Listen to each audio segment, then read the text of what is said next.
Buenas homofilnautas, ¿qué tal estáis? ¿Habéis estado siguiendo un poco todo este tema de los Juegos Olímpicos este mes de agosto? Es que me da bastante buena vibra todo este tema de los Juegos Olímpicos. También me hace gracia porque parece como que ahora todos somos expertos de todo tipo de deportes, cuando a lo mejor llevamos meses que no le damos un palo al agua al tema del deporte. Si hay un deporte que se lleva la palma en cuanto a lo que me despierta más interés, siempre ha sido todo lo que rodea al mundo del running, y en especial pues la competición de la maratón. La idea un poco de este vídeo era reivindicar la que iba a ser la tercera medalla de oro del que ya es considerado como, o entre muchos, el mejor maratonista de todos los tiempos, Eliud Kipchoge. Pero bueno, parece ser que no acabará siendo tan de celebración y quedará pues un vídeo un poco más de homenaje. Tuvo determinados problemas asociados a su edad y asociados a todo el tema de las lesiones de espalda que se le fueron produciendo durante la maratón de París. No consiguió terminarla, aunque hizo un gesto muy chulo, que aunque no terminó la carrera, pues se quedó como en el kilómetro 30-31 a esperar a que fueran llegando el resto de corredores y tener pues este gesto un poco de todo lo que le ha dado la maratón y el atletismo a él, dárselo él en ese momento. Pues poneos cómodos y disfrutad del viaje,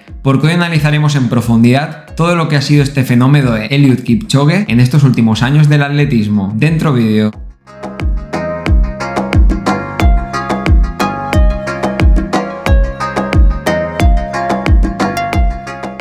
Sin duda, si hay algo que me viene a la cabeza cuando pienso lo primero en Eliud Kipchoge, es un vídeo que vi hace tiempo en el que ponen una cinta que va al ritmo de carrera que lleva en una maratón el atleta Kipchoge. Entonces a esta cinta se va subiendo de diferente gente, incluso atletas, que es lo sorpresivo. Atletas pues que tienen una constitución considerable y que podían aguantar mucho ahí, pero es tal exagerado, tal extremo el ritmo de carrera que lleva Eliud Kipchoge, que muchas de estas personas que participan como en esta especie de reto empiezan a caer uno tras otro. La verdad es que a mí me genera curiosidad en el sentido de que me gustaría probar. Seguramente duraría 3 segundos, no tengo ninguna duda. Pero bueno, o sea, la curiosidad de probarlo la tengo. Y ya te da una idea un poco, este vídeo, como digo, es la mejor carta de presentación de Kipchoge, porque ya te da una idea del tipo de atleta del que estamos hablando en este vídeo. Pero antes de entender un poco cuáles son estas condiciones biológicas y esto que le permite a Kipchoge llegar a todos estos retos y todos estos récords, vamos a entender un poco pues sus orígenes y qué es lo que ha conseguido este atleta en su trayectoria. Nuestro atleta de hoy, Eliud Kipchoge, nació el 5 de noviembre de 1984 en Kapsisiwa,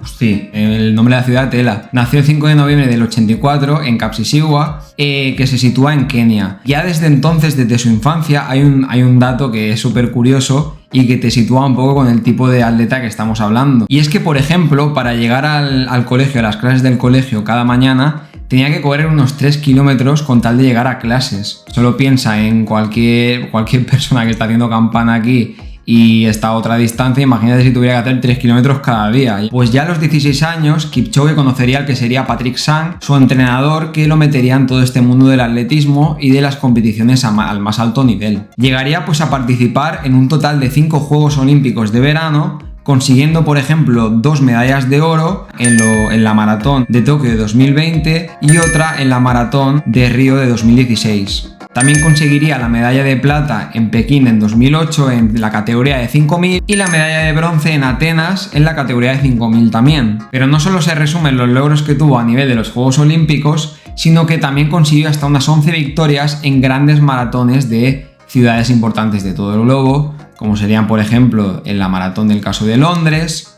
de Chicago o de Berlín. Como veis, los logros en su carrera son impresionantes y ha estado muy cerca de conseguir la tercera medalla de oro consecutiva en una maratón de Juegos Olímpicos, lo cual es una locura, pues pensando en todos estos atletas que van participando en esta competición, que son un montón y que están súper preparados. Entonces me he querido informar un poco de cuáles son pues esas condiciones biológicas o esas capacidades o esas facilidades que pueden tener este tipo de atletas que les permita pues conseguir estos resultados y llegar pues a estos récords y a esta cantidad de victorias. Siguiendo un poco esto, conseguí encontrar en el manual de maratonista que hay como unas 7 claves diferentes que son las que se consideran más importantes a la hora de conseguir estos logros en la competición de la maratón. Tened en cuenta que la maratón es una prueba durísima, que estamos hablando de una distancia de unos 42 kilómetros y por lo que he ido pudiendo seguir, pues como comentaba, me gusta mucho seguir todo el tema de los corredores, del running, de los creadores de contenido que están metidos en el mundo del running, pues hay esta especie de concepto que se le conoce como el muro entre los kilómetros 30 y 35 de las carreras de la maratón. Esta es una fase en la que la mayoría de atletas, por muy preparados que estén,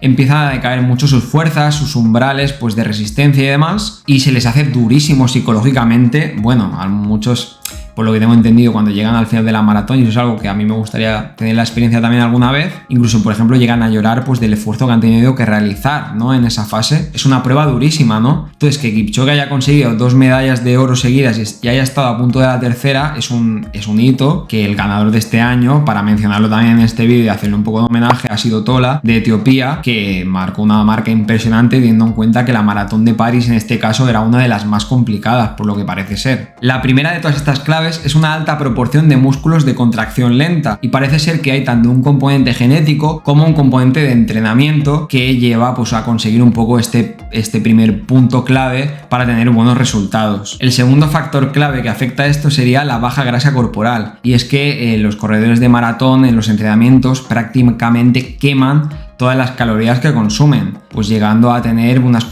constituciones muy delgadas que le permiten tener toda esta resistencia durante las carreras de maratón. El tercero de estos factores sería la fuerza de los huesos. En el promedio de la sociedad suele ser bastante normal, pero los corredores de maratón se conocen que tienen una fuerza, sobre todo fuerza en los huesos de la pelvis y de la columna vertebral, que es mucho mayor del promedio de las personas normales que no compiten en este tipo de competiciones. Los maratonianos suelen tener también una muy baja frecuencia cardíaca en reposo. El promedio en reposo de latidos por minuto del corazón en una persona así promedio suele ser de entre 60 y 100 cuando está en reposo, pero en un maratoniano llega a estar pues entre el 30 y el 40, que si pasara a una persona normal pues sería motivo de alarma y de ir corriendo al hospital, pero se ve pues eso, que es algo habitual y normal en los corredores de maratón, ¿no? Para resistir pues estas distancias. La quinta clave sería el VO2 máximo, que es la cantidad máxima de oxígeno que se puede utilizar en el ejercicio.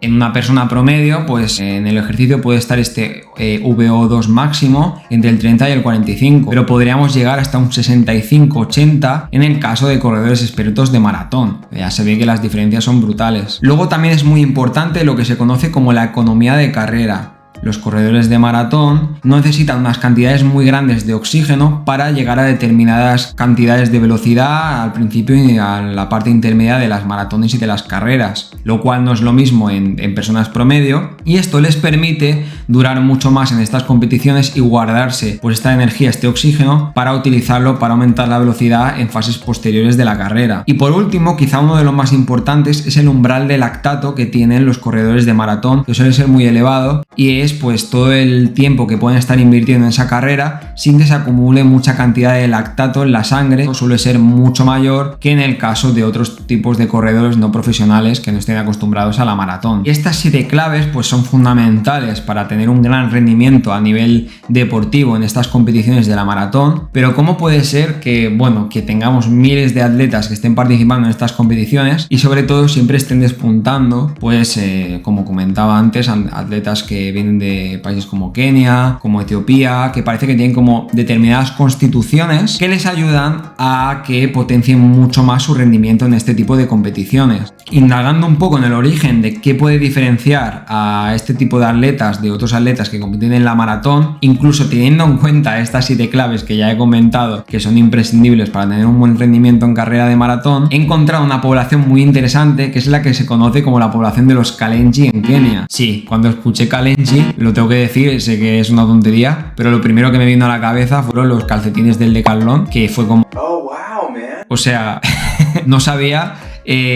ahí ate cabos, ¿no? Aunque seguramente para muchos de vosotros pues quizá ya lo sabéis este dato, ¿no? No dejó de hacerme gracia conocer pues la relación entre el Kalenji del Decathlon y el Kalenji de los corredores de atletismo de Kenia, ¿no? Y es que se ve que la tribu de los Kalenji se conoce históricamente porque han sido conocida como la tribu de los corredores, la tribu corredora, que ha llegado pues a obtener grandes resultados en distancias largas desde los 800 metros hasta los 42 kilómetros de la maratón. Mira que somos millones en el mundo y que la mayoría salgan de una región concreta en Kenia, me parece algo súper curioso y súper interesante, ¿no os parece? Y es que en los últimos años han salido varios estudios para intentar un poco explicar qué es lo que hace que los Kalenjin y gente de estos países sean pues tan diferente el rendimiento que tienen con respecto a otros atletas profesionales. Y hay un estudio, por ejemplo, muy interesante que viene de un estudio del 2012, y en este estudio, por ejemplo, pues analizaron de estos 7 factores que he ido comentando y otros que tienen que ver pues con la región en la que se encuentran, como las altitudes, las grandes distancias, si había algún factor predominante que diferenciara a estos atletas de otros atletas profesionales del mundo. Sin embargo, mira que miraron pues todo tipo de condiciones que tienen que ver con condiciones genéticas, con condiciones fisiológicas. Parece que los ensayos y en las pruebas que se hicieron en el laboratorio no se encontró realmente una diferencia significativa o algo significativamente fuerte que explicara pues que había algo a nivel genético, alguna predisposición o alguna historia que contar que hiciera diferente a estos atletas. Y no es que realmente no haya una explicación como tal, sino parece ser que la explicación no tiene que ver con un único componente de todos estos que hemos comentado, sino con el sumum, con agrupar varios componentes, varios factores de todos estos como una especie de score o de medida que engloba pues la contribución de varios de ellos en una sola, ¿no? Pero hay uno de los motivos más de peso que puede estar diferenciando a estos atletas de estos países que no hemos comentado y que también puede tener un peso muy importante en todo esto y aparece en este mismo artículo que comentaba. Es todo el aspecto psicológico, es decir, para ellos es ya como una religión el correr y de alguna manera desde que son pequeños, con tal de superar pues todos los hándicaps sociales y económicos que viven, tienen como esta intensidad, esta necesidad de ganar un potencial atlético para pues no solo representar a sus países y dar una imagen mejor para sus países, sino también como este ámbito competitivo, este hambre competitiva que les permita dar sentido a sus vidas y ayudarles psicológicamente. Pero aún se puede rizar a más el rizo y os podéis estar preguntando, vale, pero aún así, ¿cómo puede ser que dentro de todos estos corredores de Kenia, de Etiopía, Somalia y demás, Kipchoge haya destacado tanto o se haya llevado tantas medallas? O sea, ¿qué lo hace a él especial, no? Pues la verdad, siento decíroslo, pero parece ser que no hay una respuesta clara ni evidente por el momento a esto. Y mira que se ve que se han hecho test, que esto yo no lo sabía, ni estudios y pruebas con datos de Eliud Kipchoge que han extraído de determinados ensayos y de carreras que ha realizado. Muchos de estos ensayos al principio venían porque se daba a entender que había una predisposición genética y se pensaba esto en estas regiones, pero luego pues como comentaba se ha visto que es algo más multifactorial, es decir que afectan muchos factores diferentes y por lo tanto se suavizó un poco el número de estudios que se hicieron en atletas como el caso de Eliud Kipchoge. De momento lo único y así más breve que se conoce viene de haber estudiado lo que son los 3 pilares dentro de todo este grupo de estos 7 factores más los que he ido añadiendo. 3 pilares que serían el umbral de lactato, la gestión económica de las carreras o esta gestión de oxígeno de velocidad que comentaba y el VO2 máximo, ¿no? Estos tres factores parecen ser la clave y parecen estar explicando un poco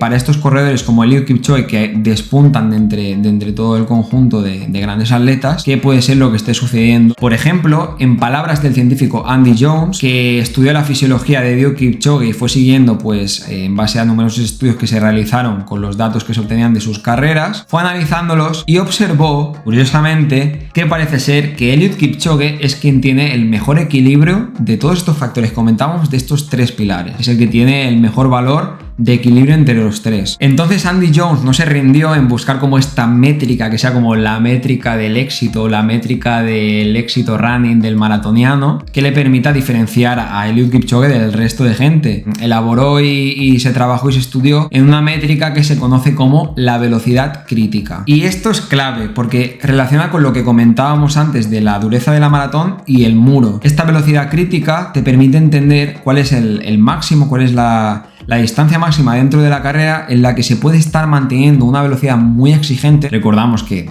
Kipchoge tiene un ritmo muy exigente en carrera, pues te permite saber hasta cuándo en esa carrera puede mantener esta gran velocidad el atleta, ¿no? Y esta velocidad crítica de Kipchoge pues es muy elevada. Se ha bajado de las 2 horas en maratón, pero bueno, se sabe que fue Kipchoge pues en esta carrera un poco ayudada con liebres en Viena y demás, pero realmente en una maratón fuerte, con dureza, con condiciones muy estrictas, como por ejemplo ha sido la de París, con el tiempo y con las mejoras no se sabe hasta dónde puede llegar el ser humano. Y es que a mí ya, por ejemplo, pensar en bajar las 2 horas del maratón me parece una salvajada. O sea, imagínate el ritmo que tienes que ir aguantando antes de esa velocidad crítica en toda la carrera. Solo puede que inspirarme a meterme a más en el mundo del running y a querer mejorar individualmente yo y desarrollarme en ese mundo, ¿no? Y vivir el deporte, que un poco, pues la idea, de, como he comentado, de los Juegos Olímpicos es que disfrutemos todos de estas competiciones y tampoco pues caer en problemas de salud mental y demás por obsesionarse con una meta concreta, ¿no? Pero siempre está interesante entender un poco qué es lo que hace diferente a estos atletas, y era un poco pues el objetivo que tenía transmitiéndose esta información en este vídeo, ¿no? Y en 2021 parece ser, así como curiosidad, que se produjo un documental sobre Eliud Kipchoge, sobre su trayectoria, producido por Ridley Scott, cuidado, o sea, cuando lo vi dije, hostia, está Ridley Scott por aquí, qué curioso. Y la verdad es que no lo he visto, voy a ser honesto, pero la verdad es que me llama la atención. Me gustaría echarle un tiempo un día para echarle un ojo. Tampoco dicen que te cuenten nada nuevo por lo que he visto en la sinopsis, si ya conoces un poco cuál ha sido su trayectoria, pero seguramente esté muy bien hecho y sea bastante interesante de verlo, y os lo recomiendo pues si no lo habéis visto, y ayuda también a un poco extender pues la información que he presentado en este vídeo, ¿no? Y vosotros, homofilnautas, ¿qué tal? ¿Tenéis alguna experiencia así chula que contar con este mundo del running, de la maratón, o algún deporte que queráis empezar y con los juegos, si habéis estado viendo los juegos, os ha llamado un poco a empezar en él? Si tenéis cualquier experiencia o cualquier detalle que me queráis comentar, tanto del mundo del running y maratón como de otro de estos deportes que han aparecido en los Juegos Olímpicos, no dudéis en dejarlo en los comentarios y os iré leyendo. Pues nada, espero que os haya gustado este vídeo, darle like, suscribiros, activar la campanita, y nos vemos en los siguientes vídeos de Homofilmos, donde discutimos cine, ciencia, análisis científicos de películas, curiosidades y de todo esto. ¡Hasta luego!